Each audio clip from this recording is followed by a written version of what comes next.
À partir d'aujourd'hui et jusqu'à jeudi, il y a 1200 organismes communautaires autonomes qui veulent se faire entendre, qui vont se faire entendre auprès du gouvernement. On en parle avec Hugo Troquel, Hugo Valiquette de la Troquel, la table régionale des organismes communautaires autonomes de Lanaudière. Bon matin, Hugo. Bonjour, Sylvain. Ça va bien? Ça va très bien ce matin.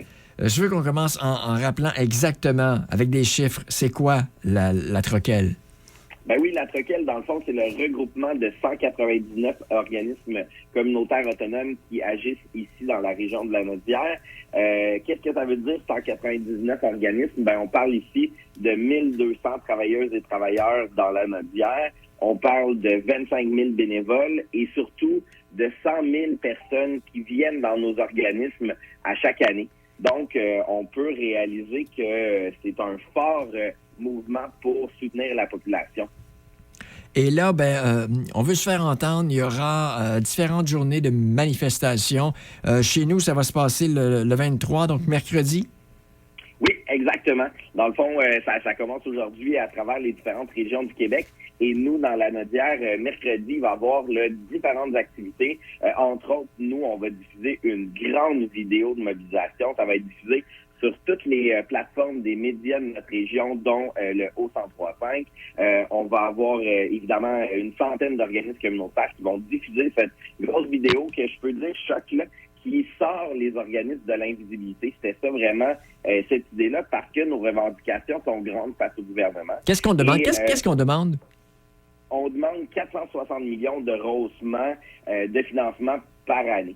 Je le sais que ça a l'air gros quand on dit 460 millions, mais ce qu'il faut comprendre, c'est qu'au Québec, il y a 4000 organismes communautaires qui font partie du filet social. Et quand on le prend en moyenne, on parle de rehaussement d'environ 130 000 par organisme. Là, c'est évidemment une moyenne parce que les gens là, qui soutiennent les organismes puis qui travaillent dans les organismes sont à bout de souffle. Avant la pandémie, déjà, c'était pas facile parce qu'on était dans le fond, victime de ce sous-financement-là. Mais là, la pandémie a mis en lumière la fragilité de notre mouvement. Il y a de plus en plus de personnes qui viennent dans nos organismes. Puis c'est plus ce que c'était avant. Là. Il y avait peut-être une vision que c'était une frange de la population qui venait dans les organismes. Mais aujourd'hui, c'est des gens de toute la population. Là.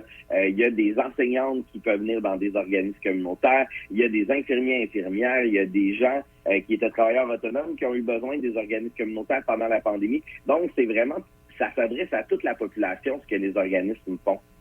Avant d'arriver à ces 4 jours de manifestation, j'imagine qu'il y a eu des négociations avec le gouvernement. On a fait valoir notre point de vue. Et puis, c'est quoi? On n'a pas été très, très bien reçus ou écoutés? En fait, non, au contraire. À chaque fois qu'on rencontre, dans le fond, soit les élus, les députés, les cabinets, tout le monde nous dit qu'on est donc important, que le travail que les organismes font la différence, que sans les organismes, la pandémie, ça aurait été encore plus difficile. Fait qu'on a toujours des bons mots, mais ça s'attache jamais à de l'action concrète comme un rehaussement.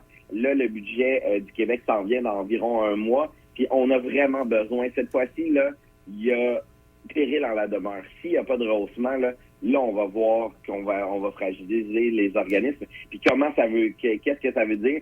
Ça veut dire que les organismes, ils pourront pas maintenir ce qu'ils ont fait pendant la pandémie, c'est-à-dire les heures d'ouverture, ça veut dire le nombre de personnes qui travaillent dans les organismes. C'est sûr qu'il va y avoir des gros impacts. Donc là, en ce moment, on dit au gouvernement, c'est le moment là, de faire la différence parce que après ça, on ne sait pas ce que ça va avoir de l'air, mais la situation est critique.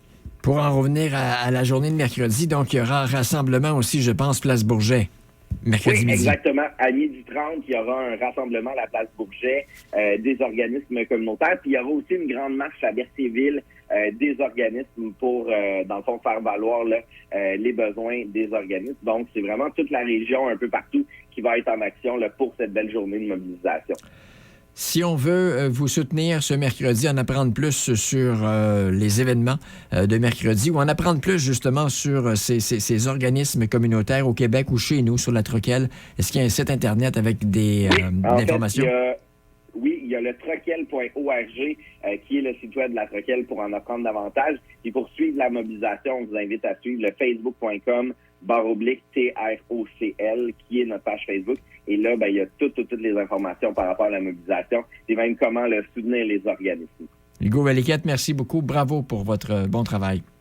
Merci beaucoup, Sylvain. À la prochaine. Salut.